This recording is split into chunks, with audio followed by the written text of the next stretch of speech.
Coisas de Cuba, onde você encontra notícias da ilha em primeira mão, causos e costumes típicos e umas reflexões de vez em quando.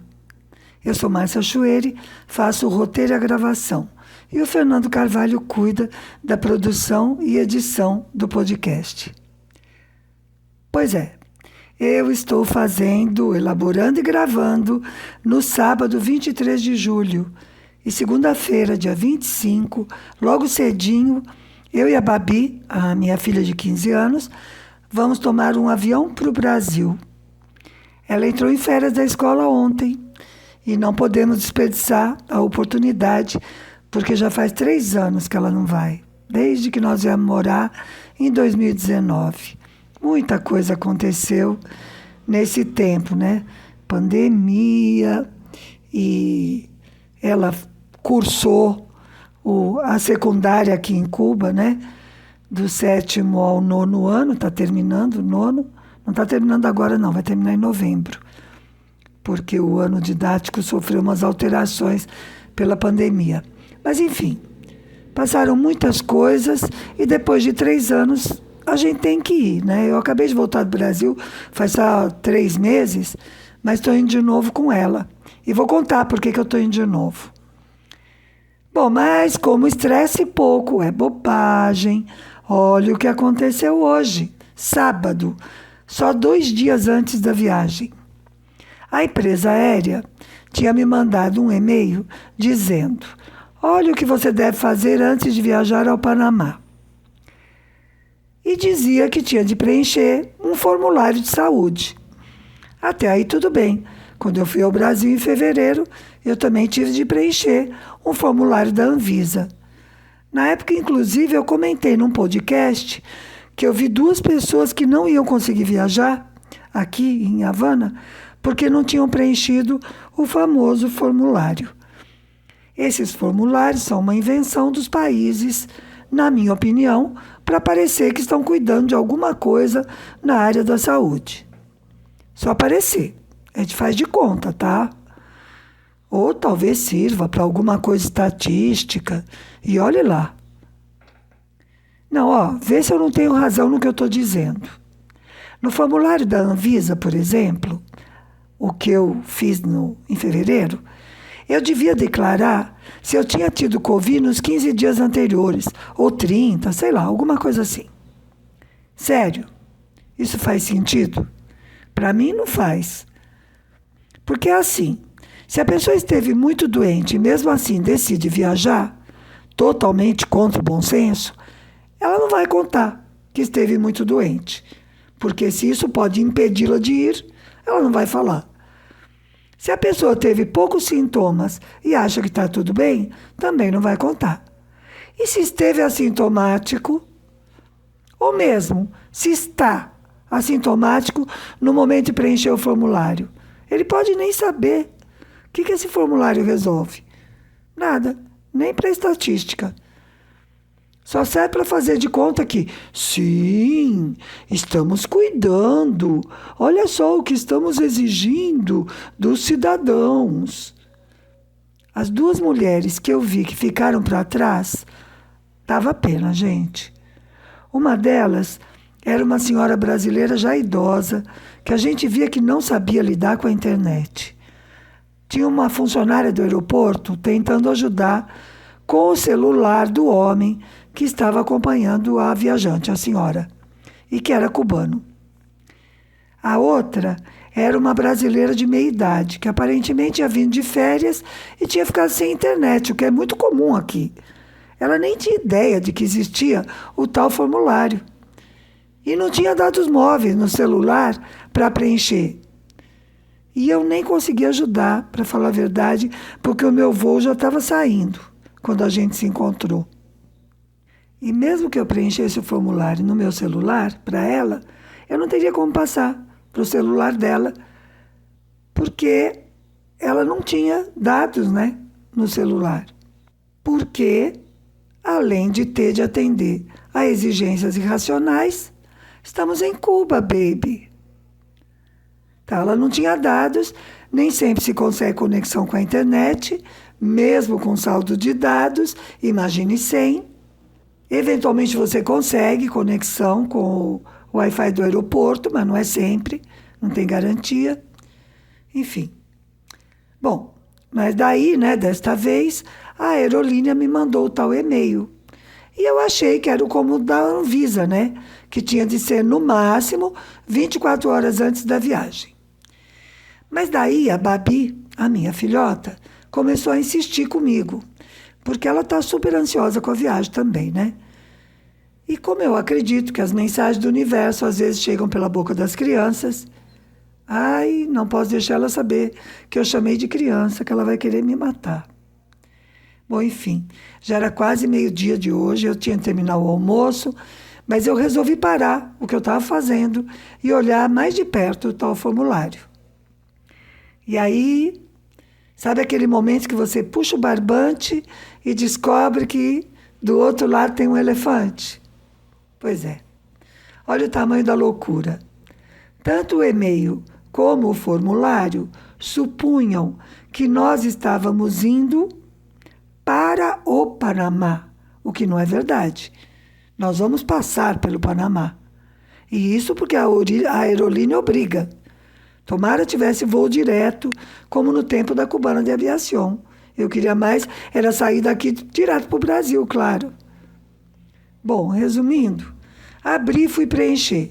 Nome, sobrenome, nacionalidade, faz foto do passaporte. Tadã!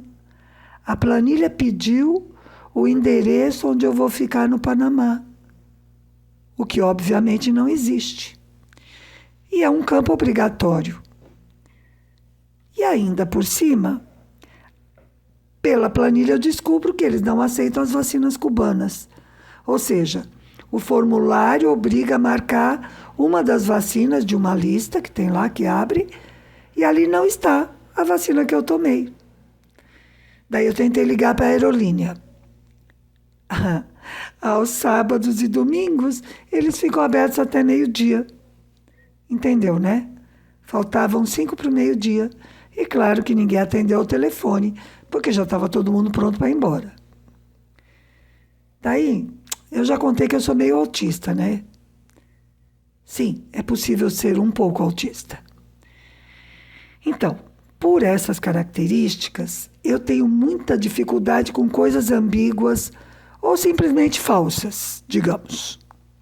Dar um endereço qualquer que não é o meu exige um esforço grande da minha parte. Ou fingir que eu tomei uma vacina que eu não tomei, eu não consigo. Meu cérebro entrou em modo perigo iminente, buscar uma saída. Aí fui. Tentei atendimento ao cliente, nada. Funcionário do consulado brasileiro, nada.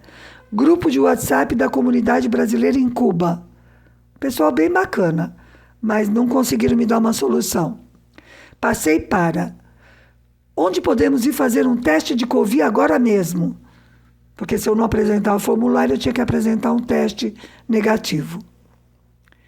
Aliás, não, formulário não, se eu não apresentava a vacina. E como eu estou em Cuba, eu comecei a chamar os sócios, ou seja, amigos e conhecidos que têm algum contato que possa me ajudar. Tem um ditado aqui que diz que o socialismo em Cuba funciona mais ou menos. O que funciona bem mesmo é o socialismo. E eu apelei descaradamente aos meus sócios. Ao mesmo tempo, eu pedi socorro para o meu povo do Brasil. No caso, irmã e filha, para tentar em contato com a aerolínea. Nenhuma das duas conseguiu falar com um ser humano. Minha irmã ficou presa no atendimento eletrônico e a filha entrou a vários sites e todos eram unânimes em dizer que, se eu não vou entrar ao país, né, ao Panamá, eu não preciso preencher o formulário. E isso me pareceu muito lógico, realmente. Depois, um amigo do grupo dos brasileiros de Cuba, que acaba de viajar, confirmou que não é necessário, que ele viajou quinta-feira, foi para o aeroporto e não teve que apresentar o formulário e aceitaram as vacinas cubanas e está tudo bem. Caraca. Então, Caraca, né? Não, eu vou para Panamá, não para Caracas. Caraca, então, por que a aerolínea mandou aquela porcaria de e-mail com informação errada. Pois é, chegamos ao assunto do dia. Não é fácil ser cubano. Recentemente, acho que foi em fevereiro ou março, o Panamá começou a exigir que os cubanos apresentem um visto de trânsito para apenas passar por aquele país. Claro que eles não inventaram essa modalidade de visto, nem a exigência atende a interesses do Panamá. Pelo menos, na minha opinião, não atende. Tudo indica que instituíram essa nova regra por pressão internacional. Adivinha de quem? De quem será? Sim, dos Estados Unidos, claro. Por que eu digo que não há interesse próprio do Panamá nisso? Porque é lá, no Panamá, que os pequenos comerciantes cubanos se abastecem de quase tudo que você puder imaginar. Roupas, calçados, material escolar, produtos de casa, remédios, produtos de higiene. Os cubanos são clientes muito queridos dos atacadistas panamenhos. É meio como o sacoleiro do Brasil no Paraguai. O complicado aqui é que não dá para ir de carro nem de ônibus. Tem que tomar avião. Mas por que os Estados Unidos se metem nisso? Em primeiro lugar, porque eles tratam de fechar qualquer brechinha que torne a vida em Cuba um pouco menos dura. É sério, não é vitimismo, não. Por exemplo, as negociações comerciais do governo de Cuba têm de ser feitas em segredo até entregar. Caso contrário, o tio Sam começa a mover as cordinhas para impedir. No auge da pandemia, os cientistas aqui trabalhando feito loucos nos projetos das vacinas, teve cientista de outros países que ajudou. Como é comum, né? As universidades fazem isso, os centros de pesquisa também, no mundo inteiro. Não é que ajudam a Cuba, se ajudam mutuamente. Até porque, às vezes, algumas pesquisas precisam de confirmação em laboratórios terceiros, essas coisas. Mas os cientistas que ajudaram Cuba pediram sigilo, porque se ficassem sabendo da colaboração, ou até mesmo que eles têm contato com cientistas de Cuba, eles correm o risco de perder verbas, possibilidade de publicar em revistas científicas, coisas assim. Quando, em plena Covid, Cuba ficou com poucos respiradores artificiais, os Estados Unidos não deixavam importar. Eles perseguiam a compra de cada peça para não deixar nem consertar os que estavam quebrados. Com os apagões é a mesma coisa. Não deixam comprar equipamentos novos, não deixam contratar assistência técnica internacional, não deixam importar peças de reposição para as usinas geradoras de energia elétrica. E depois, quando tem apagão, eles dizem que os apagões são por incompetência dos socialistas para dirigir o país. E, além disso, estimulam, revolta interna contra os apagões. Bom, mas enfim, com a tal exigência do visto de trânsito, formou-se uma confusão aqui. Acontece que quase todas as viagens daqui para qualquer país da América Latina são feitas pelo Panamá, porque são todas pela mesma empresa aérea. Que, aliás, segundo me disseram essa semana, é propriedade de uma empresa norte-americana, mas enfim, vamos aqui. Daí que, com essa história do visto turístico, do visto de trânsito, formou uma tremenda fila diante do consulado panamenho.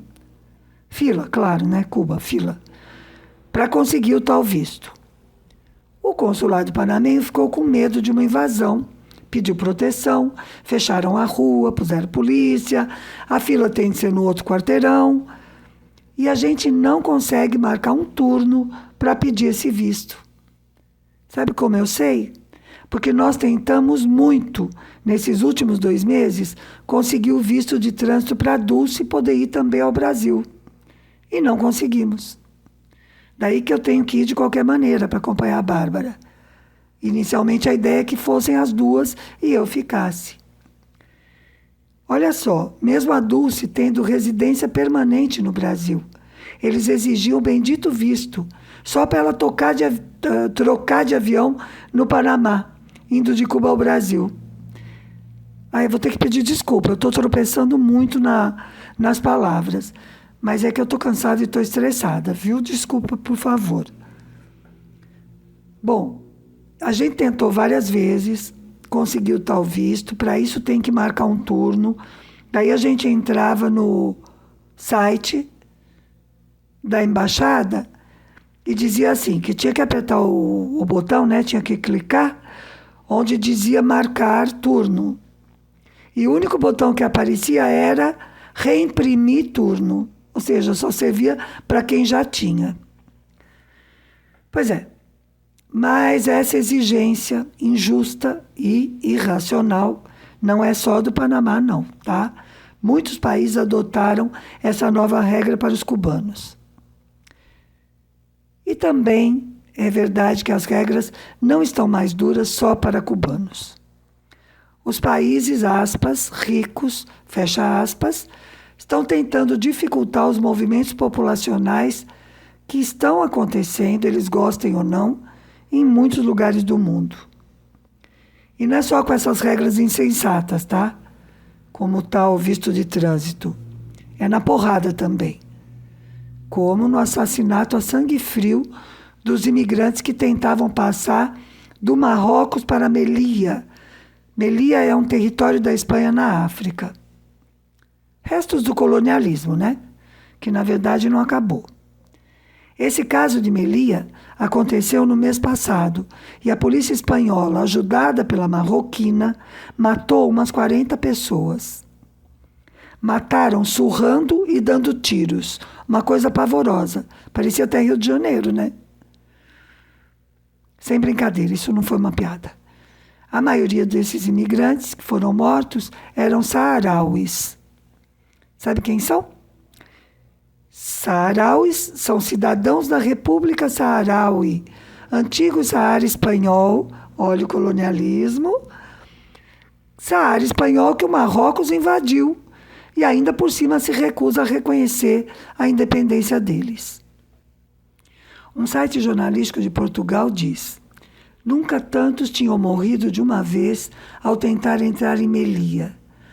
Há relatos de imigrantes atirados ao chão e a sangrar durante horas. Com a polícia olhando, gente. E outra coisa, você já percebeu como é curioso o que sai na grande imprensa sobre a crise migratória mundial? Por exemplo, no caso de Melilla, eu vi manchetes que diziam que as mortes tinham sido causadas pela tentativa de passar pela fronteira. Onde foi parar o agente das mortes? Foi tentar passar pela fronteira que matou aquelas pessoas? Os assassinos ficam escondidos atrás desse texto safado e manipulador. No início de junho, antes mesmo do crime de Melilla, saiu na imprensa europeia que a Espanha, Itália, Grécia, Chipre e Malta estão com medo de que a Europa esteja à beira de uma crise migratória. Ah, vá. Sério? Claro que quem se preocupa é justamente quem está à beira do Mediterrâneo. E o que esses países reivindicam? Que os outros países europeus compartilhem a carga das migrações. Que solidariedade tem de ser de todos. Solidariedade, né? Mas ninguém quer pôr o dedo na ferida. Por que será que há tantas populações migrando em massa? Na África, na Ásia, América Latina, no leste europeu. Todo mundo sabe. Elas fogem das guerras, do desemprego, das condições de vida subhumanas, da fome, da sede, da pandemia. Mas esses países de onde saem os migrantes não estão nessas condições por vontade de Deus, nem porque a natureza decidiu assim. As guerras de que eles têm que fugir alimentam a economia dos países que vendem armas. Já sabemos quem, né? Eu nem vou dizer de novo, que eu já estou assim com ranço, sabe? Desemprego, fome, sede são resultado de políticas internacionais violentas e desiguais que condenam a maior parte do mundo ao subdesenvolvimento. Bom, Márcia, e onde entra Cuba em tudo isso? Pois é, entra em que, cada vez que um cubano decide migrar, ressuscitam o velho discurso de que o cara está fugindo da ditadura castrista. Ainda tem gente que chama desse jeito.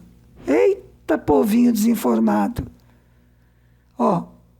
Nenhum cubano vai embora da ilha por estar passando fome ou sede.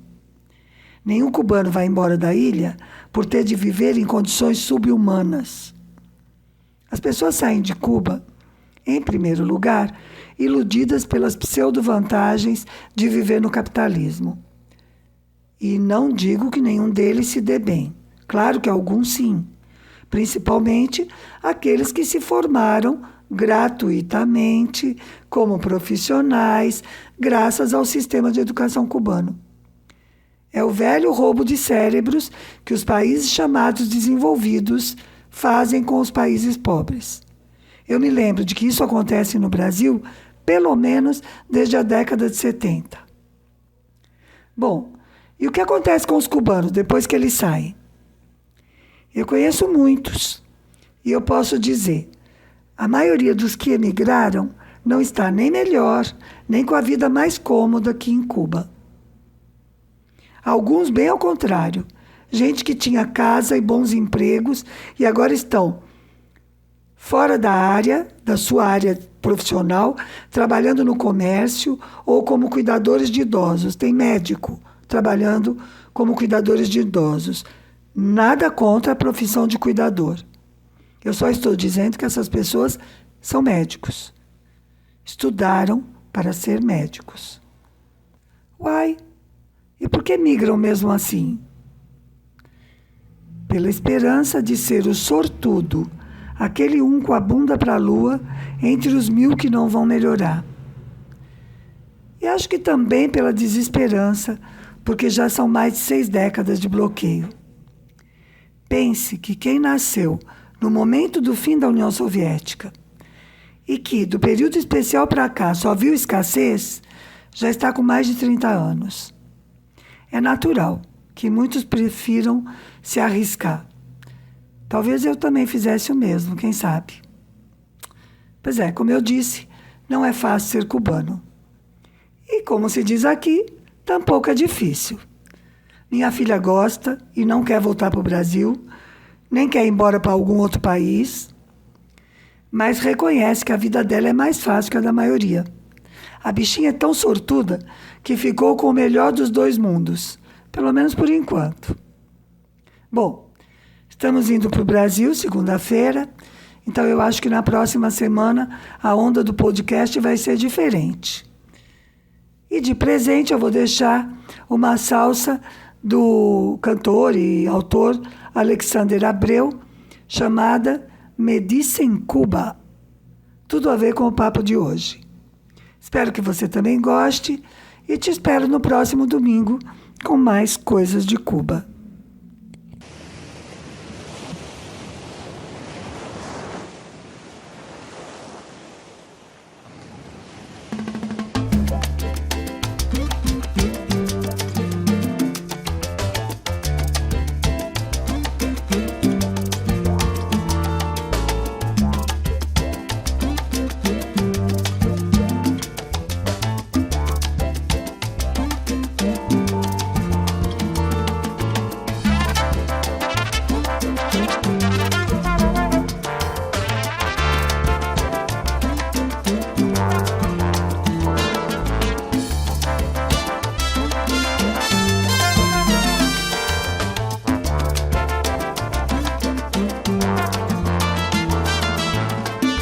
Donde el sol calienta la tierra, y allí donde el corazón late más sincero.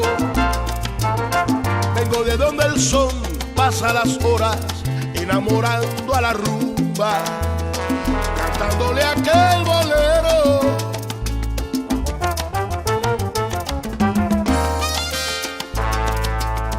Traigo mi religión y mi esperanza, mezclada con mi tambor y mi melodía, Tan solo quiero que sepas lo que se siente cuando se llene tu alma de toda mi cubanía. Cubano soy de pura cepa y mis raíces las defiendo con la vida. Cubano soy y donde quiera que me encuentre cantaré a mi Cuba querida. Vengo de donde el sol calienta la tierra donde nací, donde viviré. Por eso te canto ahora mi canción, para que sepas el porqué. A mí me dice Cuba.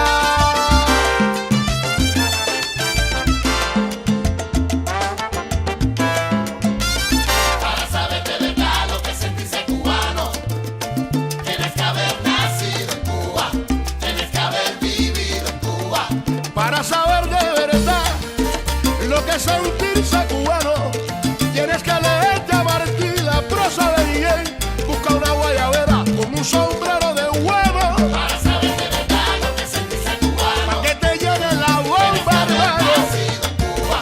Tienes que haber vivido en Cuba. Un cubano de verdad da la vida por su tierra, vive de frente y derecho, preparado para el combate y a su bandera se aferra. Ahora de primera, vaya, camina por arriba el mambo.